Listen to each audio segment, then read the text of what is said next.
porque podemos adorá-lo, né? Vamos abrir a palavra de Deus no livro de João, Evangelho segundo João, capítulo 3,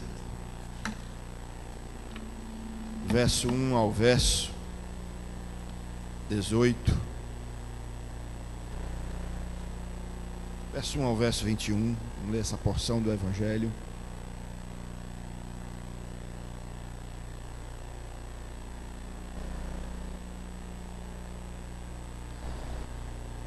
João 3, verso 1 ao verso 21, diz o seguinte: E havia entre os fariseus um homem chamado Nicodemos, príncipe dos judeus. Este foi ter de noite com Jesus e disse-lhe: Rabi, bem sabemos que és mestre vindo de Deus, porque ninguém pode fazer estes sinais que tu fazes se Deus não for com ele. Jesus respondeu e disse-lhe: na verdade te digo, que aquele que não nascer de novo não pode ver o reino de Deus. Disse-lhe Nicodemos: como pode um homem nascer sendo velho? Porventura pode tornar a entrar no ventre da sua mãe e nascer? Jesus respondeu: na verdade te digo, que aquele que não nascer da água e do Espírito não pode entrar no reino de Deus. O que é nascido da carne é carne, e o que é nascido do Espírito é Espírito. Não te maravilhes de ter dito: necessário vos é nascer de novo. O vento assopra onde quer, e ouves a sua voz, mas não sabes de onde vem, nem para onde vai. Assim é todo aquele que é nascido do Espírito. Nicodemos respondeu e disse-lhe: como pode ser isto? Jesus respondeu e disse-lhe: tu és mestre de Israel e não sabes isso? Na verdade te digo, que nós dizemos o que sabemos e testificamos o que vimos, e não aceitais o nosso testemunho. Se vos falei de coisas terrestres, não crestes, como crereis se vos falar das celestiais? Ora, ninguém subiu ao céu, senão o que desceu do céu, o Filho do homem que está no céu. E como Moisés levantou a serpente no deserto, assim importa que o Filho do homem seja levantado, para que todo aquele que nele crê não pereça, mas tenha a vida eterna. Porque Deus amou o mundo de tal maneira que deu seu Filho unigênito, para que todo aquele que nele crê não pereça, mas tenha a vida eterna. Porque Deus enviou o seu Filho ao mundo, não para que condenasse o mundo, mas para que o mundo fosse salvo por ele. Quem crê nele não é condenado, mas quem não crê já está condenado, porquanto não crê no nome do unigênito Filho de Deus. E a condenação é esta: que a luz veio ao mundo, e os homens amaram mais as trevas do que a luz, porque as suas obras eram más. Porque todo aquele que faz o mal aborrece a luz, e não vem para a luz, para que as suas obras não sejam provadas. Mas quem pratica a verdade vem para a luz, a fim de que as suas obras sejam manifestas, porque são feitas em Deus. Oremos. Pai, nós glorificamos o Teu nome pela Tua palavra está exposta no meio do Teu povo, e que ela produza, ó Deus, mudança em nossas vidas, transformação em nossas vidas, e uma consciência, ó Deus, da eternidade que Tu nos reserva, Senhor. Nós Te louvamos em tudo, no nome santo de Jesus Cristo. Amém e amém. Podem se sentar. Bom, meus irmãos, nessa porção da palavra nós vemos Jesus falando diversas vezes no reino de Deus, na vida eterna, não é? Ele menciona várias vezes, não é, esses termos, falando da eternidade, falando do reino, não é, que já está em nós, porque o reino é Jesus em nós. O reino está dentro de nós, porque Cristo está dentro de nós. Deus habita em nós. Falando deste reino que tem o seu caráter não apenas no presente, mas também no futuro. O reino de Deus, ele tem um caráter no presente e o seu caráter no futuro. O reino que está presente em nós por meio da pessoa do próprio Deus. E o reino futuro, o lugar celestial onde habitaremos eternamente com Ele. E ele fala deste reino, e aqui no Evangelho, segundo João, capítulo 3, no verso 3, ele diz a Nicodemos, diz assim: na verdade te digo, aquele que não nascer de novo, não pode ver o reino de Deus. Ele coloca condicionantes, não é, a você ver o reino de Deus. Aquele que nascer de novo, nascer da água e do Espírito.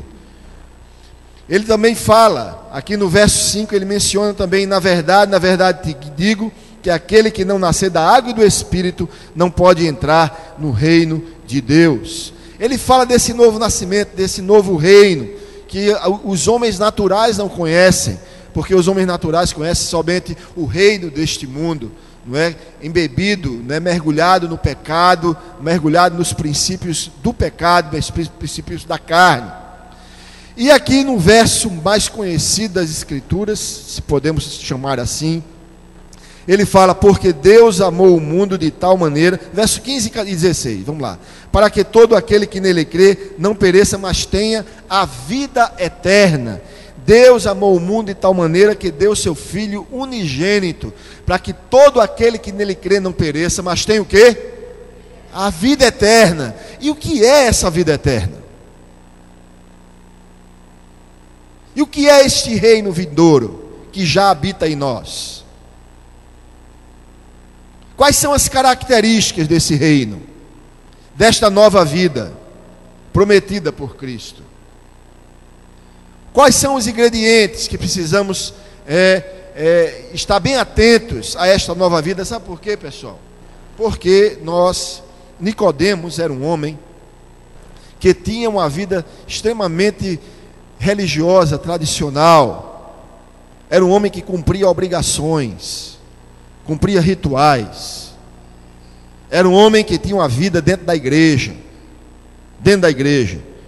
Esse Nicodemos, ele era um doutor, um mestre. Ele ensinava as Escrituras, conhecia a verdade escrita, não a verdade pessoal. A verdade pessoal de Deus ele estava conhecendo naquele momento, que é a encarnação do Verbo, que é o Filho do Deus vivo. Mas Nicodemos, apesar de conhecer bastante a igreja, dentro da perspectiva do povo de Israel, não é? O povo judeu, as suas tradições, os seus rituais, mas ele não conhecia a vida eterna, ele não vivia essa vida.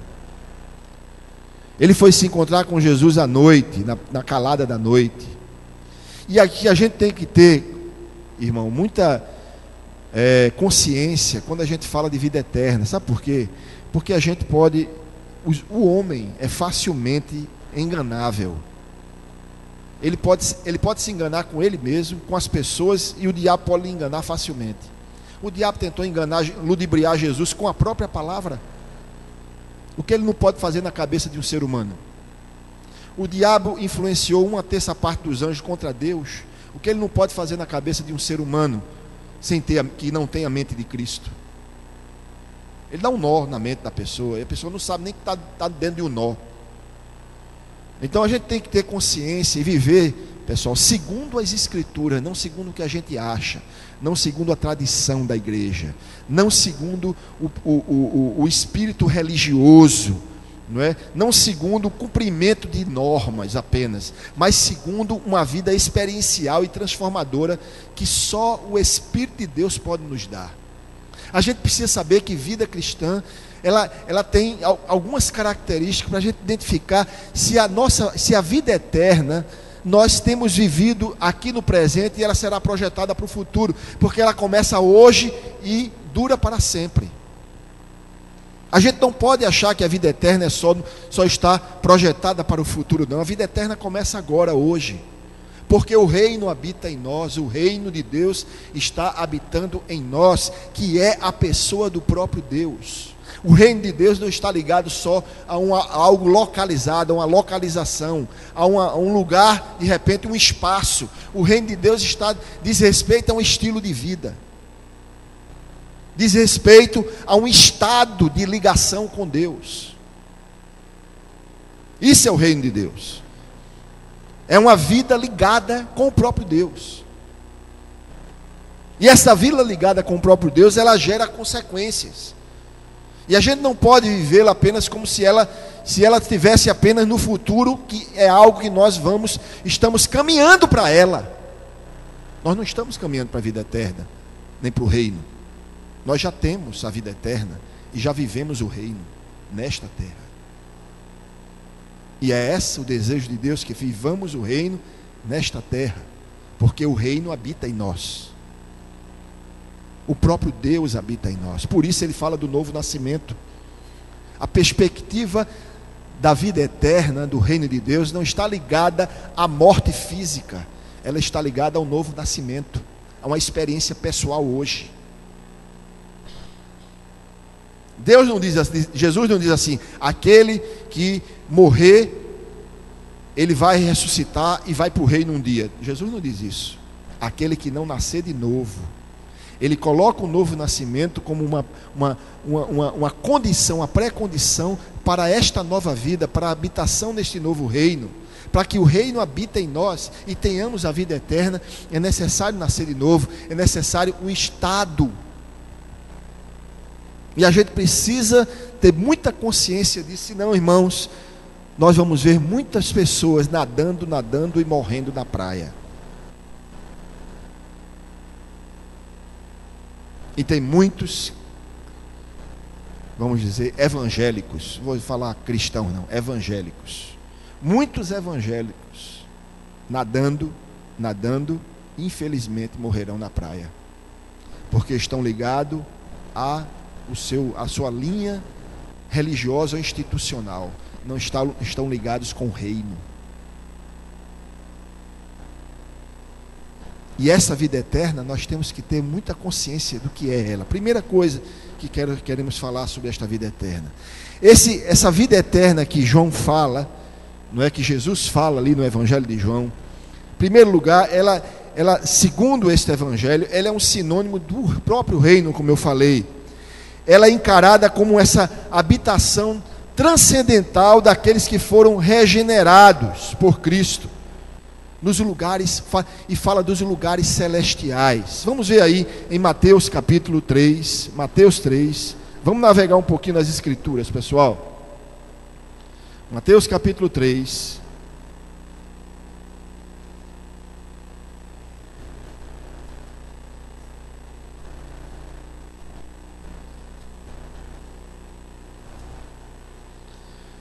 verso 2, Mateus diz o seguinte, verso 1 e 2: E naqueles dias apareceu João Batista pregando no deserto da Judéia e dizendo: arrependei-vos, pois é chegado o reino de Deus. Essa vida eterna está ligada diretamente a este reino. Se o reino não habita em nós, ou seja, se o próprio Deus não habita em nós, nós não temos a vida eterna. Em Marcos capítulo 4 também, o evangelista Marcos,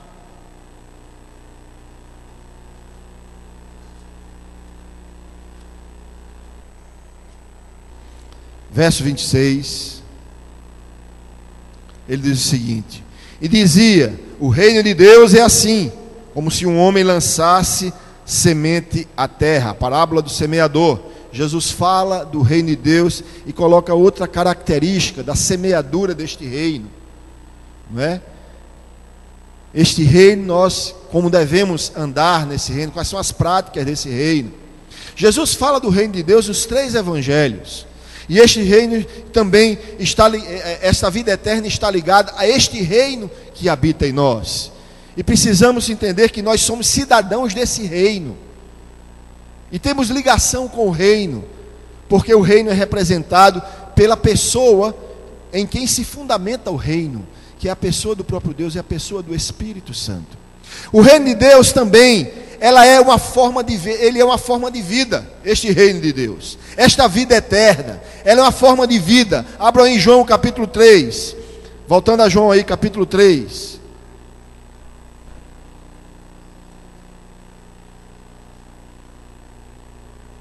Verso 3 assim, quando ele diz a Nicodemos, Jesus respondeu e disse-lhe: na verdade te digo, que aquele que não nascer de novo não pode ver o reino de Deus. E disse-lhe Nicodemos: como pode um homem nascer sendo velho? Porventura pode tornar a entrar no ventre da sua mãe e nascer? Jesus respondeu: na verdade te digo, que aquele que não nascer da água e do Espírito não pode entrar no reino de Deus. O reino de Deus, como eu falei, está ligado a uma experiência de novo nascimento, a um estilo de vida, a uma forma de vida. Não visa meramente uma duração de vida. A gente acha que a vida eterna está ligada apenas à duração. A vida eterna não está ligada à duração da vida. A vida eterna está ligada a um estilo de vida, a uma nova forma de vida, produzida pela vida de Deus em nós. A vida eterna está ligada à santidade de vida. Como é a vida de Deus? A vida de Deus diz respeito essencialmente à santidade, a traços de caráter. E se você tem a vida eterna, você terá os traços de caráter de Cristo. A vida eterna jamais estará ligada apenas a essa duração. Vou viver eternamente. Vida eterna não diz respeito a tempo. Vida eterna diz respeito a um novo estilo de vida, a um novo padrão, a uma nova forma de vida, a um estado da nossa vida. Uma vida de ligação com o próprio Deus, segundo o caráter do próprio Deus. E se temos vida eterna, nós temos em nós cravados o quê? O caráter de Cristo. Esse negócio, irmão, de crente dar jeitinho na vida e ficar inventando desculpa para uma vida degenerada, isso ele está enganando a si mesmo. Ou você vive ou não. Ou você está vivo ou está morto. Não tem meio termo não, meu irmão. Ah, pastor, muito radical. Radical não, isso é a palavra. Aquele que não ajunta com Cristo espalha. Ou está vivo ou está morto. Vida eterna diz respeito a um estilo de vida. Um estilo de vida nos relacionamentos. Pessoas que têm relacionamentos partidos uns com os outros. Crentes. E acham que isso é a coisa mais linda do mundo só porque fala em línguas. E onde vêm essas línguas?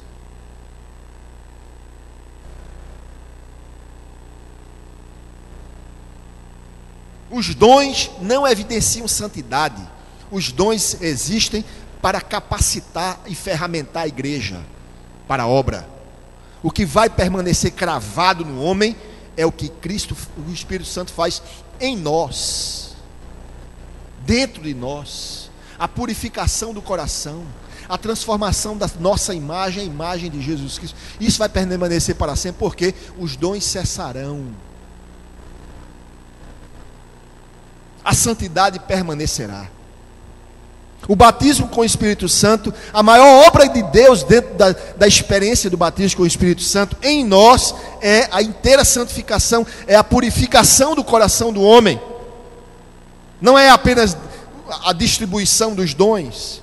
Os homens estão muito ligados à distribuição dos dons porque isso dá marketing. Isso é marketing, é propaganda. E muitos homens usam isso como propaganda de si mesmo, para dizer que são espirituais, mas tem uma vida desgraçada, espiritualmente falando. Os dons são parte de uma experiência poderosa, que Deus nos capacita a, logicamente, pregar o Evangelho, executar a sua missão na terra, e os dons servem para isso. Dons sobrenaturais, carismáticos, para batalhar pelo Evangelho e contra as hostes do diabo. Mas esses dons cessarão, porque lá no céu não vai ter pregação do Evangelho, e nem vai ter luta espiritual. Agora o que vai permanecer? Vai permanecer a essência do que produz o batismo com o Espírito Santo, que é a santificação e a purificação do coração do homem. Lá em Atos capítulo 15, nós vemos uma experiência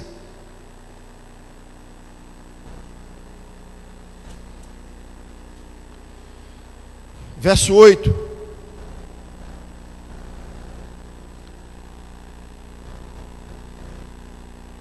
Nessa experiência assim: então alguns que tinham descido da Judéia ensinavam assim os irmãos: se vos não circuncidardes conforme o uso de Moisés, não podeis ser salvos. Tendo tido Paulo e Barnabé não pequena discussão e contenda contra eles, resolveu-se que Paulo, Barnabé e alguns dentre eles subissem a Jerusalém aos apóstolos e aos anciãos sobre aquela questão. E eles, sendo acompanhados pela igreja, passaram pela Fenícia e por Samaria, contando a conversão dos gentios, e davam grande alegria a todos os irmãos. Quando chegaram a Jerusalém, foram recebidos pela igreja e pelos apóstolos e anciãos, e lhes anunciaram quão grandes coisas Deus tinha feito com eles. Alguns, porém, da seita dos fariseus, que tinham crido, se levantaram, dizendo que era mister circuncidá-los e mandar-lhes que guardassem a lei de Moisés. Consagraram-se, pois, os apóstolos e os anciãos para considerar este assunto. E, havendo grande contenda, levantou-se Pedro e disse-lhes: varões e irmãos, bem sabeis que já há muito tempo Deus me elegeu dentre vós para que os gentios ouvissem da minha boca a palavra do evangelho e crescem. E Deus, que conhece os corações, lhes deu testemunho, dando-lhes o Espírito Santo, assim como também a nós. E não fez diferença alguma entre eles e nós, purificando o coração pela fé. Essa purificação do coração faz parte da obra da graça, das duas obras da graça, principalmente da segunda obra da graça. A primeira obra da graça é a regeneração operada por Deus em nós na salvação. A segunda obra da graça é a purificação do coração operada pelo batismo com o Espírito Santo. A essência da santidade, a essência da experiência com o batismo com o Espírito Santo está ligado à santificação e não apenas a dons, irmãos queridos. Porque o que vai permanecer é a experiência que Deus produzirá em nós, a transformação que Deus produzirá em nós. Vida eterna está ligada a estilo de vida, não está ligado a tempo. E como é que nós podemos dizer eu tenho vida eterna, se temos relacionamentos partidos, se temos hábitos, não é, sensuais, imorais, se temos dificuldade do que diz respeito aos nossos negócios, de honestidade, se nos misturamos com o mundo para agradar pessoas, se nos misturamos com as práticas desse mundo para agradar pessoas, irmãos, ou nós somos amigos de Deus, ou somos amigos do mundo, não existe meio termo. Quem é amigo de Deus é inimigo do mundo, a palavra diz isso, Tiago. Quem é amigo do mundo é inimigo de Deus, irmãos queridos. Não precisamos agradar nem impressionar pessoas, precisamos sim agradar a Deus e impressionar a Deus. Precisamos ser amigos, amorosos, não é? Estar perto das pessoas, mas jamais deixar-nos corromper por causa de desejos ou planos pessoais. Abram lá em Tiago. Deixa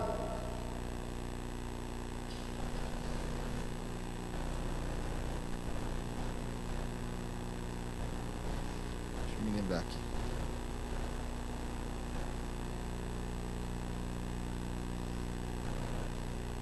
Tiago capítulo 4, verso 3 e 4 diz o seguinte: pedis e não recebeis, porque pedis mal, para o gastardes em vossos deleites. Adúlteros e adúlteras, não sabeis vós que a amizade do mundo é inimizade contra Deus? Portanto, qualquer que quiser ser amigo do mundo, constitui-se o que, irmãos? Inimigo de Deus. Não tem conversa, querido. Como é que cristãos fazem propagandas de si mesmos, usando até a mídia? Agora que tem aí é fartura total. Fazem propaganda de si mesmo numa praxis que envergonha a Cristo e exalta o mundo.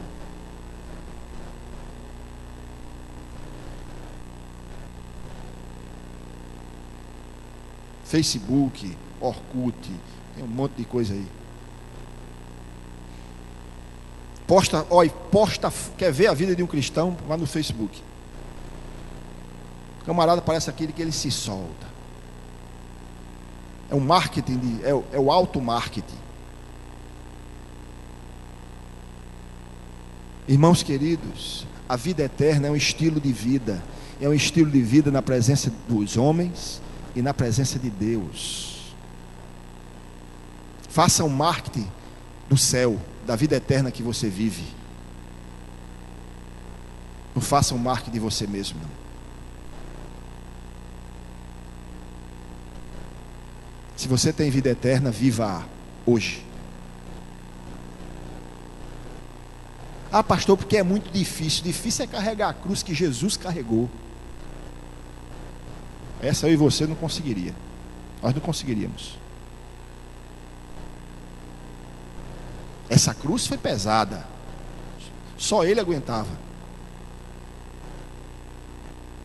Muito mais pesado do que aquela madeira. Aquela madeira ela é leve. Ele não aguentou porque ele já tinha sido surrado muito. Aí veio um Simão Cirineu e ajudou. Mas a cruz que Jesus carregou não foi aquela física. Foi espiritual, meu irmão. O peso estava nos nossos pecados sobre ele.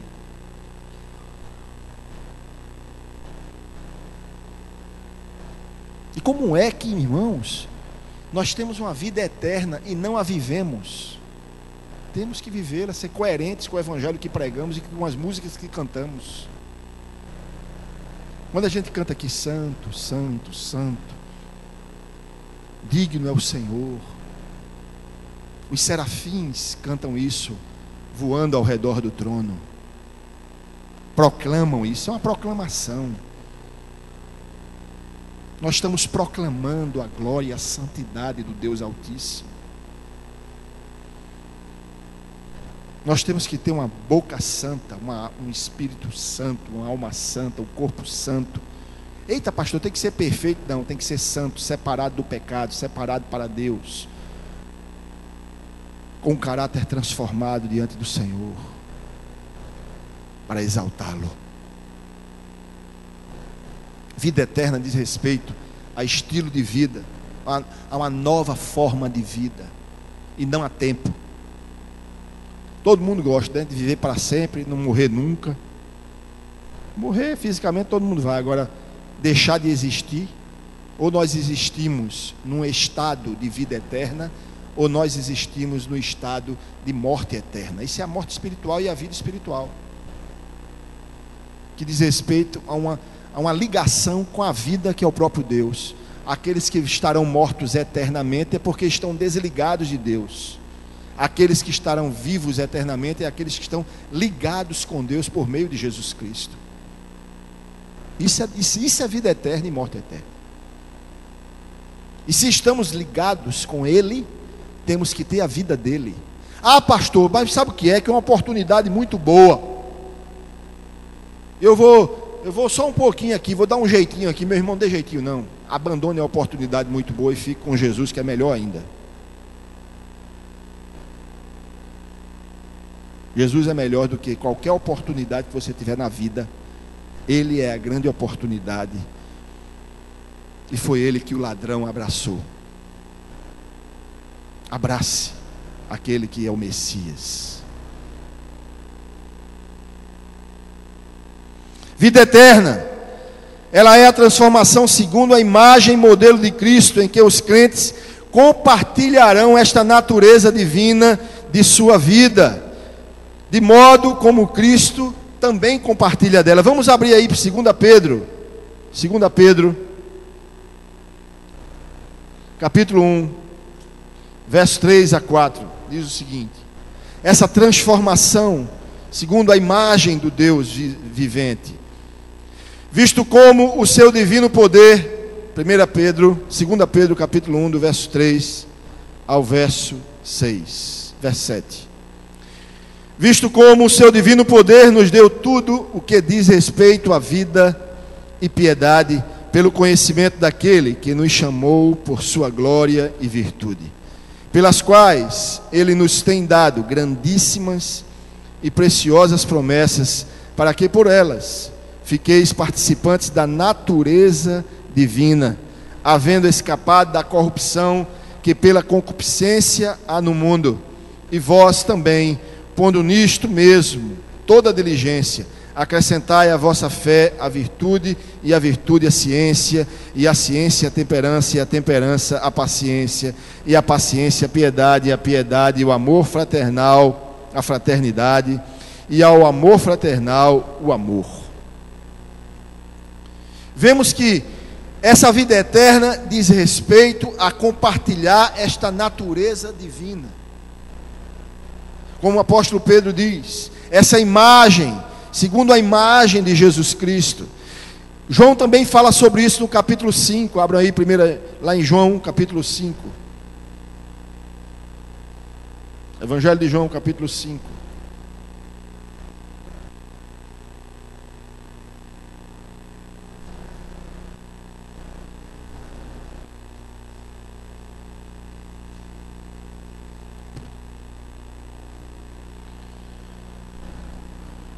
Verso 25 ao verso 26. Em verdade vos digo que vem a hora, e agora é, em que os mortos ouvirão a voz do Filho de Deus, e os que ouvirem viverão, porque o Pai tem a vida em si mesmo, assim deu também ao Filho ter a vida em si mesmo. Essa vida é compartilhada, o Filho compartilha esta vida conosco, e é essa vida que produzirá essa nova natureza, essa natureza divina em nós. Deus será tudo em todos. Vida eterna também é presente, está no presente, no sentido de que os homens agora, nós somos imortais, almas imortais, e podem vir a conhecer a Cristo por intermédio desta vida eterna que flui dele mesmo. Se vermos lá em Efésios capítulo 1, o apóstolo Paulo orienta sobre isso. Ela é presente, porque é a vida de Cristo em nós. Capítulo 1, verso 23, diz o seguinte, Efésios 1, 23. A partir do 22. E sujeitou todas as coisas a seus pés, e sobre todas as coisas o constituiu como cabeça da igreja, que é o seu corpo, a plenitude daquele que cumpre tudo em todos. Essa vida presente diz respeito à nossa imortalidade, irmãos. Nós somos imortais do ponto de vista espiritual. É claro, nós temos que perseverar até o fim. Não podemos entristecer e nem rechaçar o Espírito. Nós precisamos estar nele, só nele há vida. Agora, quando é que começa a vida? No presente, agora, hoje, nós temos essa vida em nós, e ela diz respeito a esta imortalidade, ou seja, nós não estaremos desligados de Deus para sempre, nunca mais, a não ser que a gente queira apostatar da fé, rejeitar o Espírito, profanar o sangue de Jesus. Se não for isso, nós estaremos vivos para sempre. Nós somos imortais, não do ponto de vista físico, do ponto de vista espiritual. Nós teremos novos corpos, claro, corpos celestiais. Esse corpo vai perecer, Deus nos dará um novo corpo, mas nós temos a imortalidade hoje. Eita pastor, eu vou viver para sempre. Não, você vive para sempre. Você vive, você tem a vida eterna. A vida eterna diz respeito ao presente. Abram aí João novamente, voltem em João capítulo 5, verso agora 24, um pouquinho antes daqueles que nós lemos.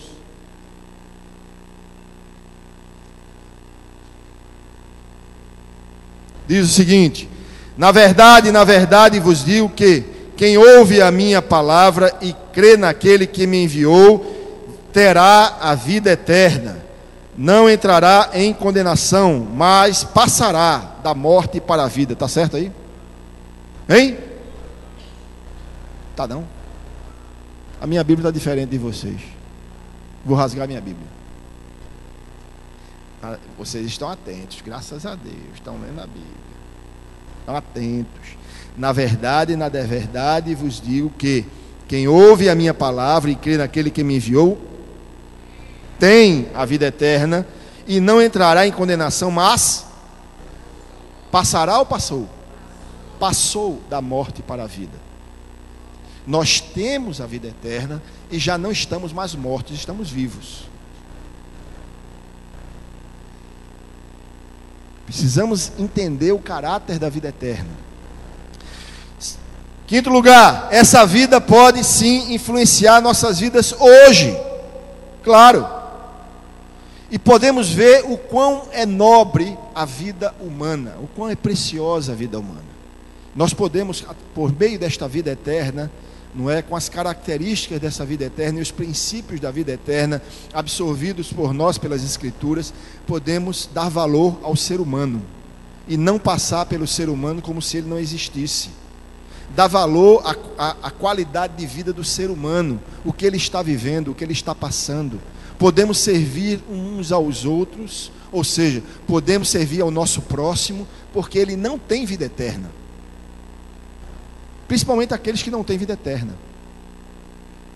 Quando você briga contra uma pessoa, entenda, quando você se lança contra o indivíduo, principalmente aqueles, claro, que não conhecem a Cristo ainda, e o diabo às vezes lança essas pessoas contra você, para que você não pregue o evangelho e para que ele não tenha vida. Veja que plano ardil. Ele lança perseguição sobre os cristãos, para que os cristãos se isolem e não estejam no meio daqueles que estão mortos. Nós temos que insistir de estar no meio daqueles que estão mortos para pregar a vida, não para viver o estilo de vida deles, mas para pregar a vida. Quando ele parte para exigir que nós vivamos o seu estilo de vida, a gente dá um passo para trás. Com muito carinho, muito amor, muita educação e delicadeza, mas dizendo, eu não posso compartilhar isso que você está vivendo. Mas eu amo você. Temos que separar bem isso, irmãos queridos. Nós não temos que descer no poço para tirar lá de dentro quem está dentro do poço. Nós estendemos a mão de fora do poço para puxar. Se você entrar, você fica. A vida eterna nos dá uma perspectiva exata de como é valiosa a vida humana para Deus, queridos.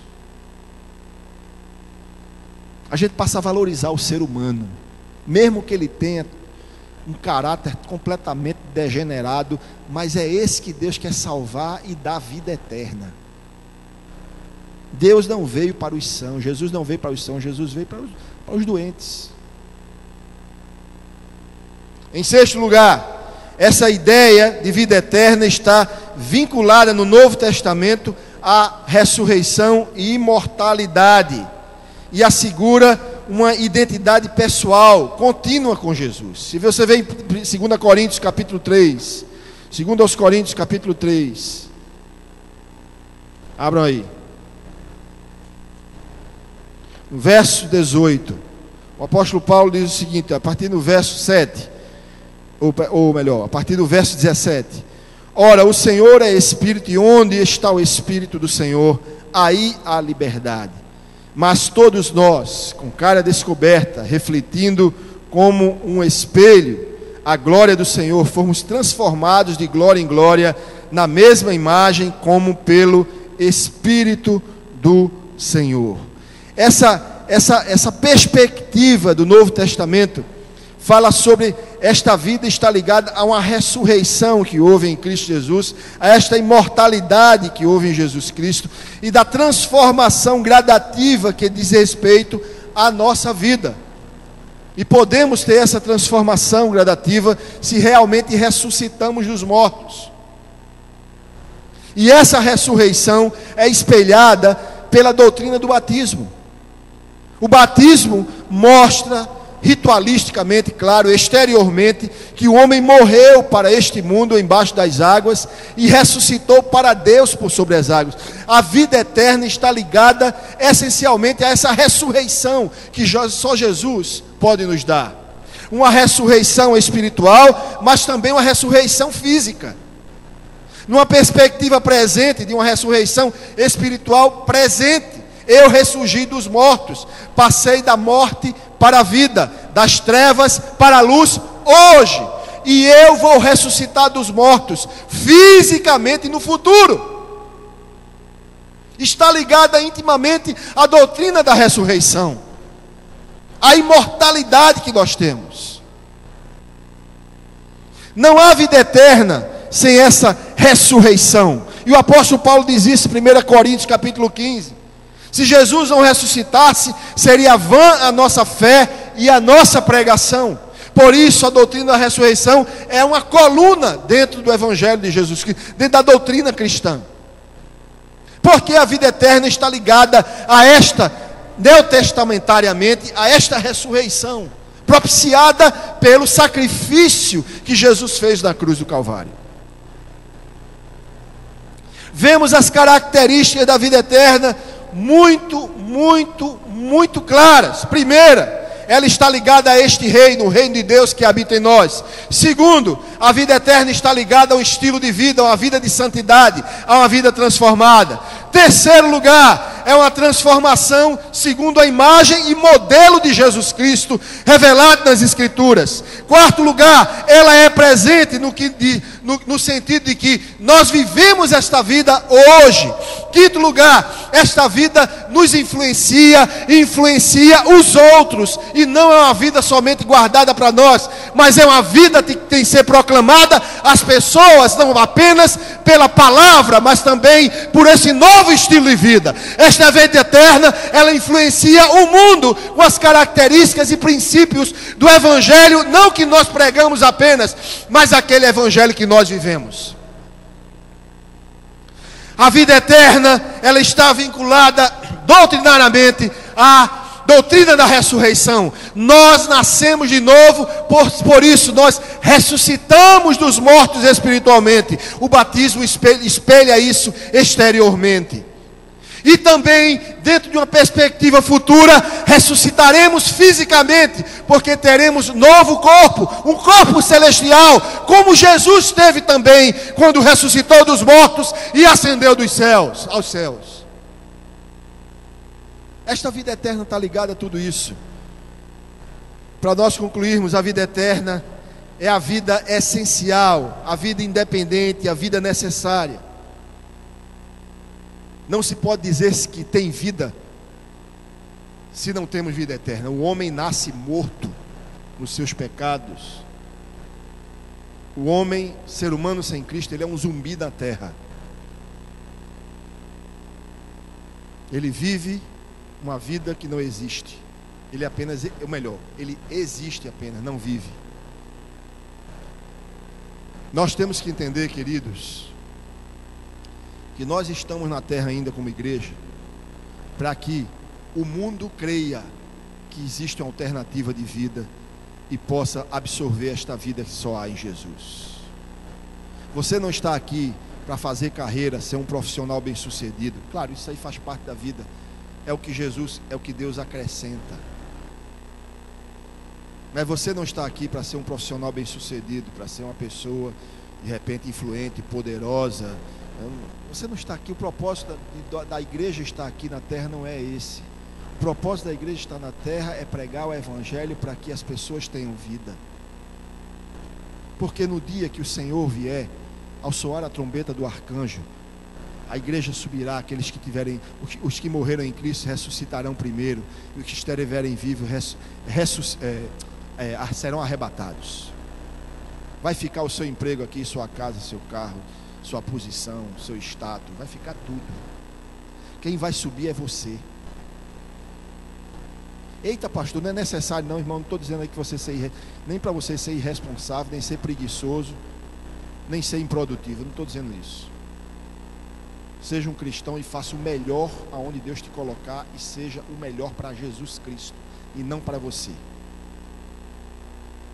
Dê o seu exemplo como cristão profissional e não como profissional cristão. Dê o seu exemplo como um cristão acadêmico e não como um acadêmico cristão. Dê o seu exemplo não como um vizinho cristão, mas como um cristão vizinho. E cuidado para que você não troque as prioridades da sua vida. Nós vivemos nesta terra não é para fazer fortuna. Se Deus quer nos dar, amém. Invista na obra. Não seja avarento, não. Avareza é idolatria. Dê o seu dízimo. Eita, pastor, sabe o que é, pastor? Eu faço caridade. Eu dou lá numa creche, não sei aonde. Sabe o que? Sabe o que é, né, pastor? O Senhor tocou o meu coração. Isso é mentira, a Bíblia não diz isso, não. Isso é porque você quer ter o controle. Ou você deixa o seu dono lhe controlar, ou você permanece descontrolado. Quem nos controla é o nosso dono. E ele já colocou na sua palavra como nós devemos proceder. Proceda como diz as Escrituras. Não fique questionando, não. Obedeça. É melhor obedecer do que sacrificar. Dê o seu dízimo aonde? Na casa do tesouro. Para quê? Para quê? E acabou, irmão. O que é de Deus é de Deus. Deus ainda é misericordioso e deixa você com o resto. Se ele dissesse assim, me deu os 90%, viva com 10%. Aí o negócio ia pegar, ia não? Ia não, porque ele é provedor. Ele se responsabiliza pelo que ele faz. Não é verdade? Mas todo mundo, puxa, pastor, duro é esse discurso. Como os apóstolos disseram em João 6. Duro é esse discurso para Jesus. E foram saídos um por um ali. Ó. Aí Jesus diz assim aos apóstolos, vocês querem ir também? Aí Pedro disse assim, para onde iremos, Senhor? Se tu és o Cristo, e só tu tens a palavra da vida. Então obedeça, meu irmão. Se Deus tem te dado recurso, aí investe na obra, meu irmão. Seja dizimista, fiel, ofertante, generoso com a obra, obediente. Eu amo quando tenho a oportunidade de ofertar ao Senhor, amo. Para mim, desde que eu nasci de novo, eu entendi logo. Foi um negócio meu. Olha, eu me converti, o meu coração em primeiro lugar, o meu bolso foi logo em seguida. Eu entendi que nada era meu, tudo era do Senhor, feito para a glória dele. E o que eu tenho é pela misericórdia, e eu dou. Essa música que a gente cantou foi como? Foi a última, foi como? Você se lembra? Graças te dou, graças, meu Senhor. Um coração grato é um coração disponível, um coração disposto. Agora, nós não vivemos para juntar tesouro na terra. Nós vivemos para juntar tesouro no céu. Agora, se Deus tem te dado, abençoe a igreja, abençoe a obra do Senhor Jesus. E o resto com o Senhor tem te abençoado grandemente. Quem tem sido abençoado por Deus aqui, irmão? Do seu trabalho. Você tem sido?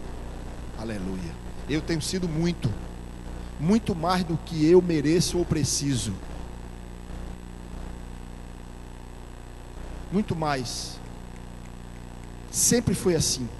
Eita, pastor, o senhor nunca passou por um aperto? Não, passei muitas vezes e ainda passo. Mas Deus tem me dado muito mais do que eu mereço, do que eu preciso. A graça dele é abundante. Seja um fiel dizimista e seja um fiel ofertante. Não é só trazer o dízimo e dizer, ufa, me livrei. Não faça isso não, meu irmão. Traga com alegria. Alegria ao Senhor.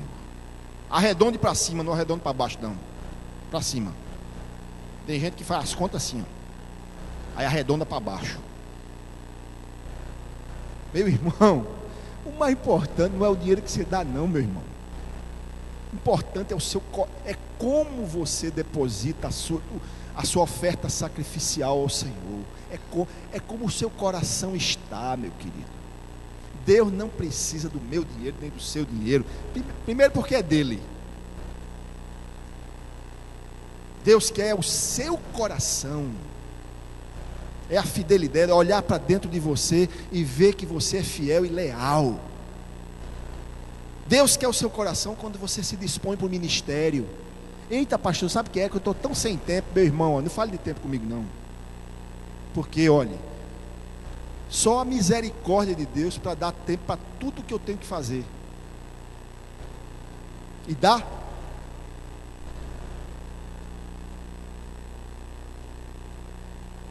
Quando a gente quer servir a Deus, não tem esse negócio de tempo não, meu irmão.